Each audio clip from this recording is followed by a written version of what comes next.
Hi gang sexy. Something new. I know you haven't seen a video from me in a while, but trust me, I've been making them. Won't be long, you'll be seeing 12 consecutive videos released back to back to back to back to back. But for now, I think we're going to play. I was thinking about playing Jaws of Victory, which I may still do after this. But let's try something a little bit lighter weight, and let's play Across the Narva from Revolution Games. And I think I've set this thing up once before, and I think I started to play it, and I think I had to move something, or I was moving something around in the apartment, and I ended up taking it down. Don't even know if I made the first move or not on this thing here. But you've got this game, and then you've got the Königsberg game, which I think I have played that one. I can't remember. I have to look through my channel records to see what I played. I think I have played that one. But the introduction to this game, let's read that. Across the Narva represents the fighting that took place between February 2nd and April 25th, 1944 in the Narva region of Estonia. Each term represents a week. The units are battalions, regiments, and brigades. Doesn't really say anything about the map size or anything here. But nice looking map. I've noticed it with the Revolution games. I don't know if I've seen a map that's bad yet. I think all of them look pretty good. And Revolution makes a good quality game. And see, while granted these are a lot more colorful, you know, I was just talking with Wardrobe then on how you love games where all the charts you need are on the map, the turn record chart, all your other little charts, your combat resolution, your terrain chart, everything's on the map. So, and that's awesome. The map is completely understandable. The terrain is easily identifiable.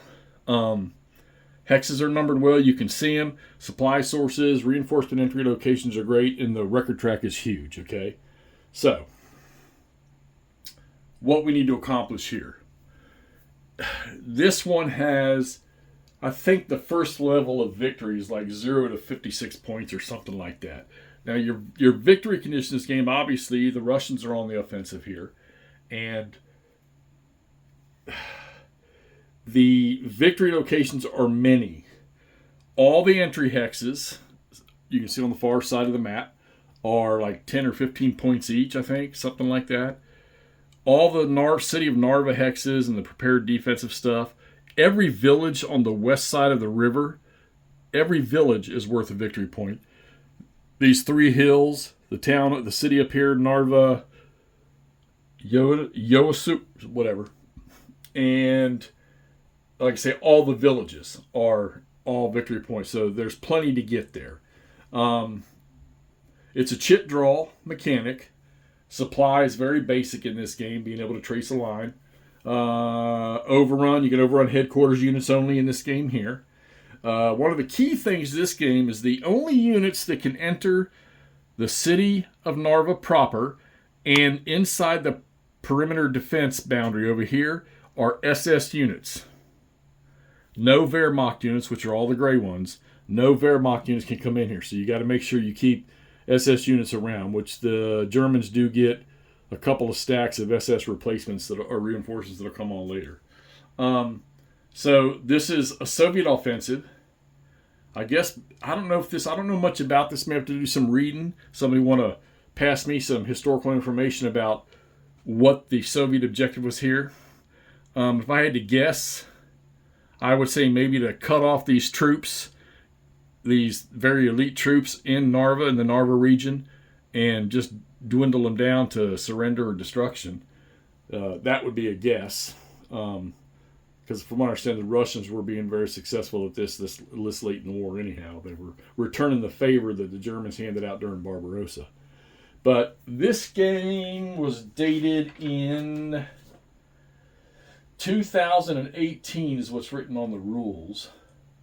So, and like I say, this I wish they had more of these East Front games like this. The only two I know are this one and Königsberg.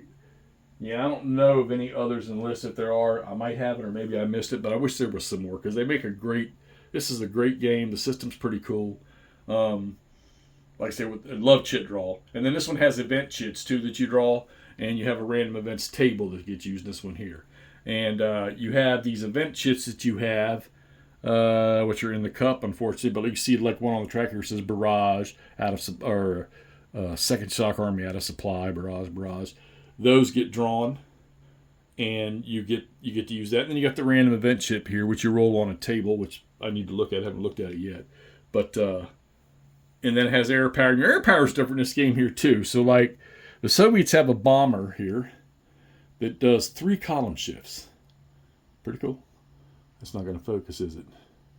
Oh, come on. I'll have to work on that. I'm shooting this on the phone at 4K, but so anyhow, you have a full side attack, and then you have this one doesn't, but this bomber doesn't. But you have a normal side. Let's try this here. So normal side where he's got a +1 column shift. But if the unit attacks with its full side, it goes to the grounded box. Then it has to go to the refit box. Then it comes back into the air army box. If the unit attacks on its normal side, when it's done, it goes into the refit box, then back to the track. So that's how that works. And then I guess you get to use it again in its full strength. So other than that, I think we're going to get this thing rolling. I don't think this should take too long to play. We got a little time to fill in some gaps here before you all see all these videos that are going to get released here shortly. Also, make sure you check out, we're going to do a live stream on the 5th where a bunch of us are going to talk about the upcoming D-Day, I don't know, anniversary, 2024, what is it, 80 years, I guess? So we're going to have a little live show on June 5th in the evening to talk about that, so make sure you all check that out and come by. We're going to have Spotting Round, who does a lot of ASL stuff. He's going to be on with us and participating, so come join us for that. All right, but let's get Narva from Revolution Games. Let's get this thing going and start getting some video out on this. Talk to you soon.